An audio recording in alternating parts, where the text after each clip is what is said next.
అలిపిరి కాలిబాట ఇది ఎక్కువ ప్రాముఖ్యతగాంచిన కాలిబాట. దానికి కారణం చాలామంది భక్తులు కష్టసాధ్యమైన 7 కొండలు దాటితే తమ కోరికలు తీరుతాయని విశ్వసిస్తారు. ఇది తిరుపతి పట్టణం నుండి మొదలవుతుంది.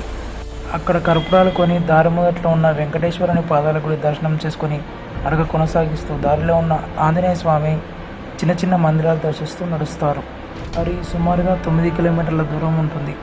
సుమారు 3500 పైబడి మెట్లు ఎక్కాలి. ఈ మధ్య తిరుమల తిరుపతి దేవస్థానం వారు కాలిబాటన వచ్చేవారికి అధిక ప్రాధాన్యత ఇస్తూ తొందరగా దేవదర్శనం అయ్యే విధానాన్ని అమలులో ఉంది.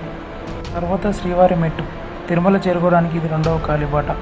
దీనికి అలిపిరి కాలిబాటకు ఉన్న ముఖ్యమైన తేడా ఏంటంటే అలిపిరి కాలిబాట మొత్తం సుమారుగా 9 కిలోమీటర్లు ఉంటే ఈ కాలిబాట సుమారుగా 3 కిలోమీటర్లు మాత్రమే ఉంటుంది. తిరుపతి నుంచి శ్రీవారి మెట్టు దారి వరకు ఉచిత బస్సులను నడుపుతున్నారు. అడగకుండానే వెంకటేశ్వరుడు వివాహానంతరం 2 నెలలు అగస్త్యాశ్రమంలో గడిపిన తర్వాత తిరుమల చేరుకున్నాడని పురాతన గాథ.